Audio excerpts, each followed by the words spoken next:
I used to actually pause the story and just take a moment to like write a few paragraphs of a description for a character. I know you're probably shaking your head at me, right? It's like crazy to think about. Hey, welcome to this video where we're going to be breaking down the top 5 tips on character descriptions. I know when I first started writing, I used to struggle to no end writing just simple things like her blue eyes sparkled or he had a sturdy walk. It took me a long time to finally work those muscles where I could like confidently, fluently describe characters. So here, hopefully, we'll take some of that time off and we'll just give you all those tips right here, right now. So without further ado, let's get right into it. So for tip number 1, you have to show and don't tell. Instead of explicitly stating what a character looks like, show their appearance through actions, thoughts, and interactions with others. For instance, you could reveal their personality through clothing choices or physical quirks. So, for example, instead of saying she was confident, you could say that she walked into the room with her head held high, greeting everyone with a firm handshake and a warm smile. Notice how we take something that's abstract, such as like confident. See, the definition of confident is different to everybody. So we need something a bit more tangible. So walking into a room with her head held high and giving firm handshakes to everyone with a nice smile shows that she's actually confident, really to anyone. But of course, we don't really know what she looks like.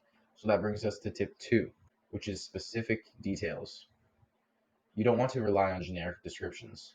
Be precise. Think about distinctive features, such as scars, tattoos, or unique mannerisms. These quirks or differences in their appearance is what makes your characters memorable and special. So, like instead of saying he had brown hair, you could say something along the lines of his unruly chestnut hair curled around his ears, making him look perpetually windblown. So we take something that's like generic, such as brown. There's so many different colors of brown, to chestnut hair that's unruly. So it's probably like really messed up because it's windblown. Now this also shows history to the character. Perhaps he just came in from outside and it was like a really stormy day. We don't know, but that adds more depth to the character description, including those little specific details. Now, just like how the windblown hair connected to his history, character descriptions can also connect to character traits. Which brings us to tip 3. You want to make sure your descriptions align with your character's personality, goals, or backstory. This adds depth and authenticity to your writing.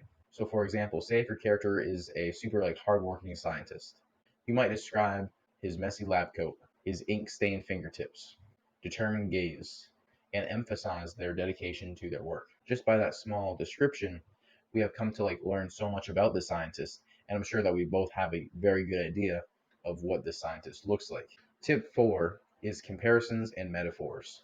You want to paint a vivid picture in your reader's mind by likening your character's features to something relatable. These comparisons can add very important layers to your descriptions. So instead of saying someone was just tall, you could say he stood like a skyscraper, casting a long shadow over the room. Now, the interesting thing here is that since we always want to keep readers engaged, not only do we picture a man who's very tall, but we also picture a skyscraper and we picture a shadow. This all adds to how much engagement we have in the story and keeps readers engaged longer because not only are they picturing the man, they're also picturing a skyscraper and a shadow all in one.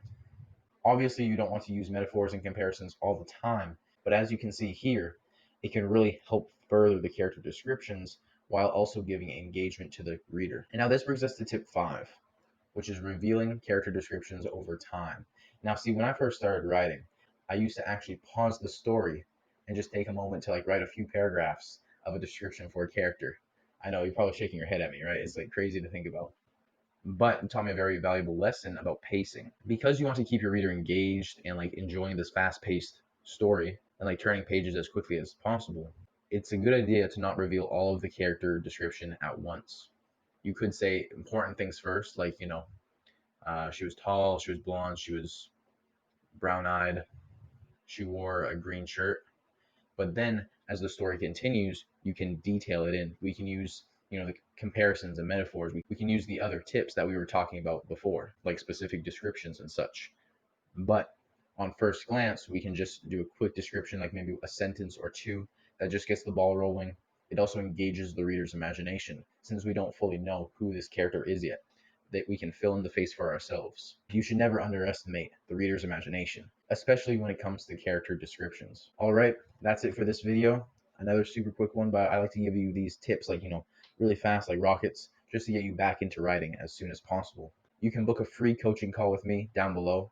Totally free, about 30 minutes to an hour. We can get started on your first chapter if you don't really know how to start. I know that that's a huge hurdle for most writers, so I'm here to help with that if you want. We can also cover story structures, map out your story, or really just help you out with whatever aspect of writing you need help with. Again, just click the link below, book anytime you want, and we'll talk then. I'll see you in the next video. Take care.